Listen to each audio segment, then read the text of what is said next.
Kyiv, Ukraine, CNN. The morning after Russian President Vladimir Putin suggested that Ukraine had no right to exist as an independent state, many in the country's capital, Kyiv, appeared glad to see the world waking up to a reality they've been living for years. It's been like this for 15 years. He has always been lying.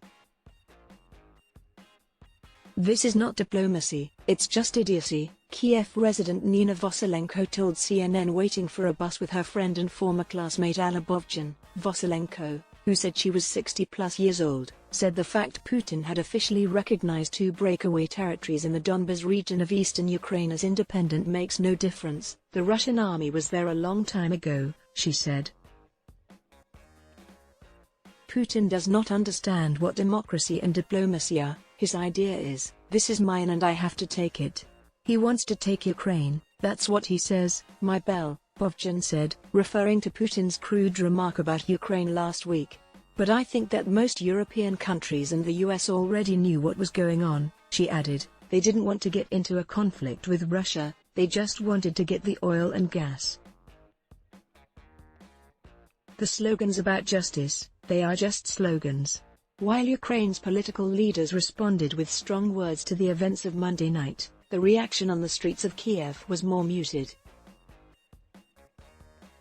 A crowd of protesters gathered in front of the Russian embassy on Tuesday afternoon, waving Ukrainian flags and posters with anti-Russian messages. In a park next to European Square in Kyiv, an impromptu performance by popular Ukrainian rock band OK NLZ attracted a small crowd of people. Many joined in and sang along the chorus of one of their biggest hits, Everything Will Be Good. Katerina Sharepanova pictured in central Kyiv on Tuesday, February 22. Katerina Sharepanova, a 38-year-old from the Khmelnytsky region of western Ukraine, said the speech Putin delivered on Monday was disgusting. It was crazy, but we were not shocked. He repeated what he wrote before, his imaginary history. I just hope that Russian people were shocked if they were listening to him, because it was so crazy, so surreal, she said. Sharepanova said Putin's address, as creepy as it was, made little difference to her daily life. We've had the war for 8 years, now it's official, she added. One thing she is contemplating though is switching from speaking Russian to Ukrainian. Sharepanova grew up speaking Russian, as many Ukrainians do. It's a symbolic thing, she said. Sharepanova said she was hoping that listening to Putin's grievance-packed speech would inspire Western countries to send help to Ukraine. People sing the Ukrainian national anthem during a rally in support of Ukraine held during Maidan Revolution commemoration ceremonies on February 20, 2022 in Kyiv, Ukraine. I think now is a good moment for the West to help us. Not by words, but by actions. But I don't think that it will be something more meaningful than just deep concerns and all that stuff, she said. Asked what she'd like the West to do, she replied, they can invite Ukraine into NATO. Or, the European Union. Or put really strict sanctions on Russia, and stop trading with Russia and block the new gas pipeline, she added. Later Tuesday, German Chancellor Olaf Scholz announced that he had halted approval of the controversial Nord Stream 2 pipeline in response to Moscow's actions in eastern Ukraine. In a cafe near Kyiv's St. Sophia Cathedral, Ivan Dymchuk was enjoying a break in the midday sun. He said Putin's speech had made him a bit more worried.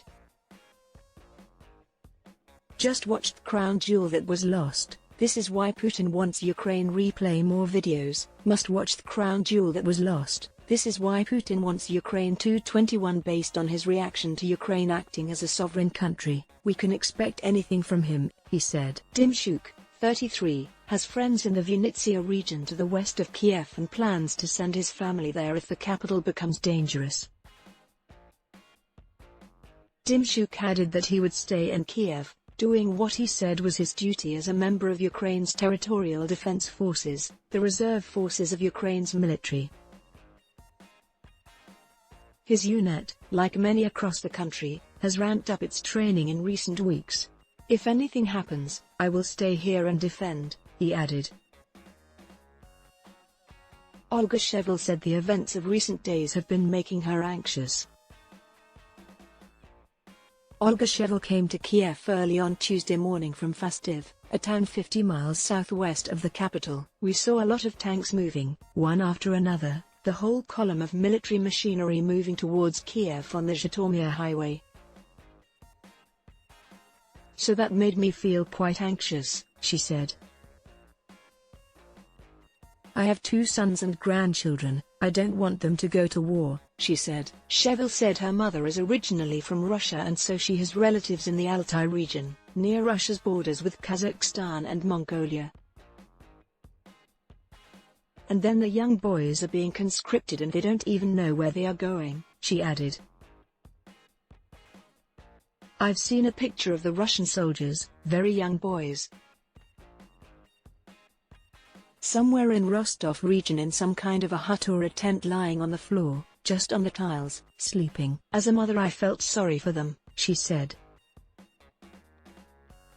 Yulia Kseva in Kyiv contributed to this report. Adblock test. Why,